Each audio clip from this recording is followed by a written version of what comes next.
All right. Let's give a copy of Fighter Within to Jesus Gonzalez, who asks, are the combinations difficult to learn? The combinations are actually the easiest part about it, and the best part, in my opinion, because it doesn't track, like, it's not judging how hard you're hitting, but it definitely is taking your speed of your punches into account. So if you want to really throw a flurry of punches fast, you can totally do it. And this is like... This is their engine, right? Yeah, powered by beer. I was gonna say this in all the Twisted Pixel games. This is what you just saw is, in my opinion, and this is not to like knock the game or Twisted Pixel, but that is the best part of this game is the live action. That's not not just that intro, but the live action pieces. They are so unhinged and crazy and silly, and that's the part. Like that's I think my favorite thing about it is that it's got this imagination to it. Let's see. We're gonna use mine because go for it because it's got all this stuff unlocked. Because I reviewed this her game. That's right. Is your review up now? Yeah, my review is up. It was up on Monday. So what did you give it? I gave it a 6.4. Okay. Which is okay. Yeah. And that's that's what the game is. You know, the gameplay wise, it's not at all terrible. And in fact, in short doses, it can be a good time. It does get kind of repetitive because while the game kind of mixes up and mashes up a lot of different gameplay styles.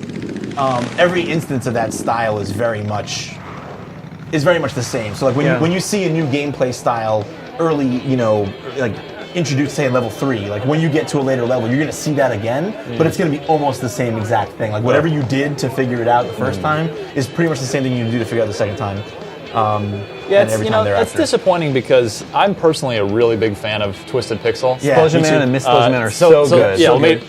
they've, in my opinion, sort of like Turn 10, they've never made a game that wasn't great until this, because we had The Maw, was their first game, which I love. Beautiful, great mascot, action-adventure game. I still have my Maw plushie on my desk. I love that thing.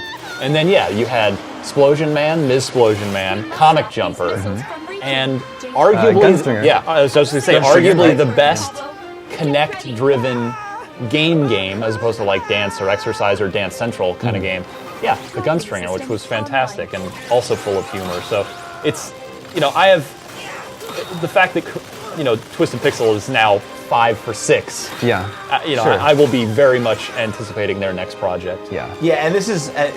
I love this. This is a good example of what I'm talking about with the variety. So this is like a rail shooter section. You don't have too many of these in the game, but they are there, and you can see very, very cheesily they've kind of put like overlaid like stock footage video in the background to kind of mirror that like B-movie kind of feel. And that's another thing that I do like about this game. For as repetitive as the gameplay can get, they really do clearly love like the kind of kitschy like. Okay, that's funny. Yeah, the whole like 80s action movies. Yeah, 80s and 90s. Like if you grew up in the 80s and 90s and loving action adventure movies from that era, like the kind of stuff you would see on at like 2 a.m. and like watch it because nothing else was on because you kind of hate your life a little bit, but it amuses you. Like that's exactly who this game the humor is kind of aimed at. Is the background real video? I can't. Yeah, that's some like can like that's here. That's San Francisco. Yes, that's San Francisco. That's the old Bay Bridge. So this is not really totally indicative of how the whole game plays, so I'm going to switch out of this particular area. But I wanted to just give people an idea of just how like kind of silly and unhinged this game can kind of get. So you saw the biker gang FMV there, and that gets a lot crazier. Grilled cheese sandwiches abound. There's a scene where they're all eating massive grilled cheese sandwiches like the size of your head, and they're getting me too actually. They're like, grilled cheese sandwiches, and they're really excited about it. And it's like, why are you so excited about grilled cheese sandwiches? Sign in as you again.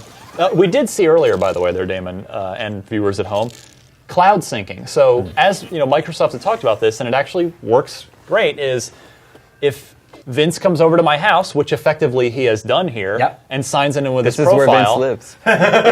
Practically all the time. So I don't have anything in LocoCycle unlocked yet. I only played the first level so far. But Vince came over, we signed in as his profile, and then you saw it say syncing data in the cloud, and it automatically had all of his saves ready to go. Yeah, and we didn't even do that beforehand. Like I don't think we at any point said, okay, let's sync this so that it's ready for the live stream. It just happened. Yeah. So that's pretty cool. Yeah, it is pretty neat. And again, this is load times. We were just talking about this before. So pretty common thing. Yeah, $20 for this one, digital download. Also worth mentioning, This was another one that was originally announced as an Xbox 360, Xbox Live Arcade game. Yes. Yeah. Except here, unlike Crimson Dragon, this is actually still coming to Xbox 360, but they haven't announced when. Exactly. Right. But it is still happening, or still scheduled to happen. And I think much like Crimson Dragon, the next generation hasn't done much for this game. It's not like a showcase for the Xbox No, One. not at all, not in any shape. Which is why it's good that it's still coming to the 360, because this is not a game that at all needs to be on the Xbox. Similar on to the Xbox Crimson One. Dragon, the Right. 1080p and 60 frames is about the only benefit you're getting here Right. from So the Xbox here's an One. example of one of the different mini gameplay types. So this is just a basic. They're putting obstacles in your path. If you hit the obstacles, it's going to do damage to you. You want to avoid the obstacles. It's pretty basic, but now that you've seen this, like when this happens later in the game, and it will, it's going to be the same. thing. It's going to be the same thing almost. Like you're going to see all the same patterns come up. It's not really going to get any more difficult, and that's kind of why I gave the game what I gave it. There's nothing broken or mechanically borked about it. Like the combat and everything works. And the controls when you're driving feel pretty good, if a bit inconsistent. But and the counters are all really cool. They have these awesome camera cuts that make everything, again, that action movie feel is really strong. It's just a matter of the monotony that sets in once you realize that you're doing the same thing in the 15th level as you are at first. Vince, obviously you gave this a 6.4. Yes. But would you say that it's worth progressing all the way through just to see the goofy live-action cutscenes? In my opinion, like, it is. Like, again, it's one of those things where, and people at home don't always think about this. They think, they think about the test grading, style, and if it's a 6.4, it's a terrible game. There's no reason anyone would want to play this. That's not the case at all. We're assessing a game's overall value and what it is as objectively as we can. To the best of our abilities, but that doesn't mean that a 6 has nothing good going for it. Like, personally, I did enjoy my time with LocoCycle. I don't think it's a good game. It's got enough problems that I feel like it's not quite there, but it's memorable. The story is funny and silly in a very 90s action movie kind of way, and I grew up with those kinds of films, so I found myself still wanting to throw in the game for a minute or two just to see some of the cutscenes and play, a level at a time maybe, and then walk away from it. Yeah, and it's totally serviceable in that way. A great example, Beyond Two Souls, which we just reviewed. Sure. We gave IGN gave that game a 6 or 6 point something as well, and which I completely agree with, but also. And Mitch and some other people in the office feel the same way. I think I would absolutely recommend that anyone play Beyond Two Souls because it's such a fascinating thing, even though it's not that great of a game. Mm-hmm. Yeah, and if you grew up in arcades, that's the other thing. Like we have that term Xbox Live Arcade. That's like kind of what Microsoft brands everything for a while. That's downloadable. Not anymore. Not right. They did for not a long anymore. time. Rest in peace, Xbox Live Arcade. Sure, and for a long time they did. And what was funny about that is that very few of those games felt like something I would have played at an arcade when I was growing up. This feels very much like something I would have plopped a quarter into. It has that kind of over-the-top style, the grading system. The mechanics are simple. There's not a lot of complicated stuff that you have to do, but it's all very much just reaction-based and skill-based and learning-based. You figure out how you're supposed to beat this, and then once you know it, it's just up to your muscle memory to execute it again and again.